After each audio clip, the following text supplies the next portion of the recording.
Hello, hello, my friends. Amy R. here with Prairie Paper and Ink. Welcome back to my face and my card making space. And another video for my Holiday 2025 card series. I am using Pretty Pink Posh products from their September 2025 release. And this is also part of a video hop.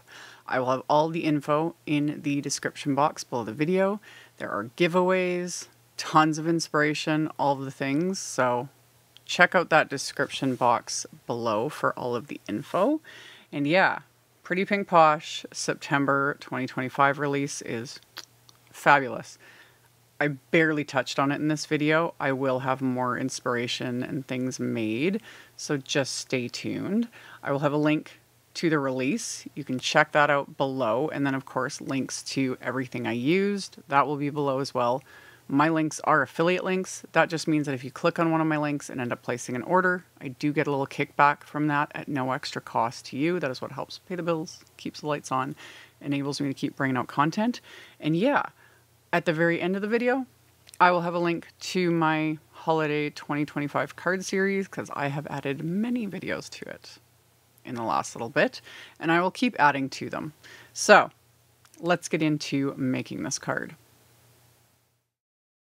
So the main focus of this card is the new Pretty Pink Posh Holiday Word Scenes stamp set. And she's done other ones in the past for other themes, and they're really fun. They're really fun, and they're so cute. So I took this Merry and Bright stamp, and I die cut some Neenah Desert Storm cardstock with an oldie but goodie. I'd used the wonky stitched rectangles. And I die cut the cardstock, and then I'm stamping this Merry and Bright sentiment onto it with Simon's Premium Black Dye ink. And then I'm going to use my Olo markers to color these in. Now, I have done a ton of videos using alcohol markers, using Olos, Copics, all of them. And yeah, there's something about alcohol markers on craft cardstock that I really love. It's just that little bit of a muted palette. The thing to always remember with whether it's alcohol markers or say anything transparent, so dye inks, that sort of a thing, is it will always look slightly different on anything other than white. So if you're, headed for you want a specific look or certain colors or what have you, take a scrap of whatever cardstock you're working on and scribble it or ink it up or just use whatever you want to use on it, let it dry, and then look at it because it will look different, especially like lighter colors. Like on this, it wasn't too bad. The yellows that I'm going to use are obviously going to be significantly more muted, but again, there's just something about craft cardstock. I will never not love it. It is the perfect neutral. Also, Olo markers. I have an entire playlist of many videos using these. I will have that linked in the end screen at the end. With Olo markers, they do come with little connectors, and you connect two together to make a normal size marker. As you can see, I'm not doing that. I called these my little stublets, and for me, it's a convenience factor so I can see all the colors. I don't want two different colors connected, and I'm not going to get a second set just to have, that color. And I'm holding out. I'm waiting until Olo releases like fine, like little nibs, and then I will have them connected and have full-size markers. But for now, they're my little stublets, and it works for me. This just works. It doesn't bother my hands. I get a lot of comments about that, and honestly, I have hand issues, and this is fine. But again, they come with connectors. You can make them work in whichever way you want. So I went with very traditional colors for this. That's what I was in the mood for, was like kind of traditional Christmas colors. And so I did, red, green, a little bit of yellow, and then I brought in this sort of teal color just to give it that little extra. And then for the white, which that little Santa hat, and then I love how they made the bee like a snowman. Perfection. For that, I just used just a white Prismacolor pencil. Just quick and simple. So after I was done coloring this in, I worked on my card base, which is also Neenah Desert Storm cardstock. And with that, I'm using the new, this is the Candy Cane Stripes stencil.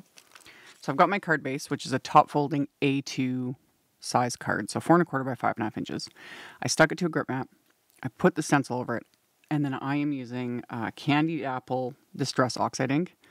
Another favorite, oxide inks on top of craft.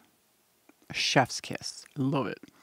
The other thing to note, stencils like this, I've talked about this many times. When you have stencils that are open, and I say open as in like there's not a whole lot of connecting parts, you know, and it really applies to things like this that are stripes. You can, if you really want to ensure everything is crisp, use something like a pixie spray. As you can see, I'm kind of holding the center area because the center area doesn't matter. It's going to get covered up. And then with my brush, when I was applying the ink, I'm applying it in the direction of the stripes so that nothing's moving around. So that just works. But if you're, doing an entire background that is going to be visible, then I would use something like pixie spray just to hold it so that those pieces don't move back and forth a bit, and then just apply the ink in the direction of the stencil. So I did that, and then on the inside, I stamped another sentiment from the holiday word scenes with Cozy Positively Saturated ink. And then I inked up a little sentiment from the Christmas banner greetings. Love these. I ended up using it again for the card front as well. So I stamped that on the inside with black ink. And then I took some baker's twine and wrapped it around my little card front panel here.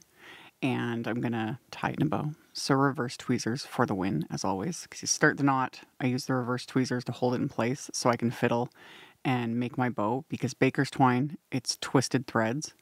So if you pull it tight and then try to adjust everything, it just starts to twist more. And then that's where everything goes a little wonky. So I get it the way I want it first. Then I pull it tight, remove the tweezers, pull it tight again, and then trim off the tails and we're good to go.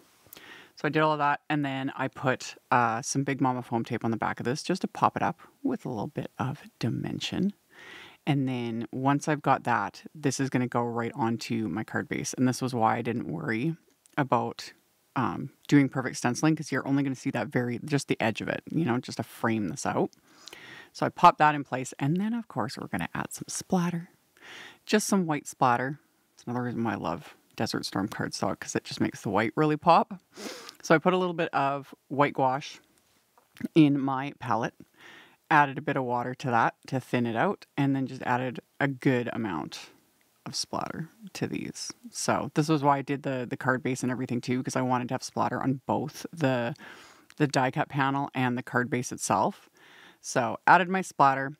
I let that dry, and then I decided to go in with, once the splatter was dry, so I don't smear it, I went in with my white gel pen to add little highlights and whatnot. Oh, and then the sentiment. While the splatter was drying, I white heat embossed another sentiment from that Christmas banner greetings, and I white heat embossed it onto some scraps of red cardstock, and then I die cut it with the Banner Greetings 1 wafer die. And this one has some options in shapes and all the things. And I chose the one, of course, with the stitching detail because love. So I popped that onto the card front also with some Big Mama foam tape. And then, decided to take my white gel pen. I was kind of playing around with ideas in my head of enhancing these letters. So I took the white gel pen and drew a few little patterns, little polka dots, a few little stripes here and there. And then just use the pen to add highlights. And I purposely left off some of the areas, specifically like the ornaments and the star on the tree, the hat band, and the little, the bee of the snowman. Because those I want to add stickles to. And products like stickles, etc., tend to smear gel pen because it's a liquid product. It's the same thing with glossy accents. A lot of times it will dissolve and smear gel pen. So I always say gel pen generally is your very last thing, or just avoid the areas where you're going to add anything liquid to. So I added some diamond stickles to those little bits, and that just finished off the card. So really fun, classic Christmas colors, craft cardstock. Can't go wrong. Like I mentioned in the intro, all of the info will be in the description box below. So definitely worth checking out. Thank you all so very much for hanging out with me, for thumbs upping and commenting. I very much appreciate the support. subscribe if you haven't. I'd love to have you. And I'll see you all very soon in the next video. Bye. Thank you so much to my amazing Patreon supporters. For anyone that might be interested in joining my Patreon community and supporting me, the link to my Patreon is in the description box below the video. For everyone else, as always, thank you all so much for taking the time to watch my videos, for thumbs upping, commenting, subscribe if you haven't. I'd love to have you. And here's a couple other videos for you to check out in case you missed them. Bye!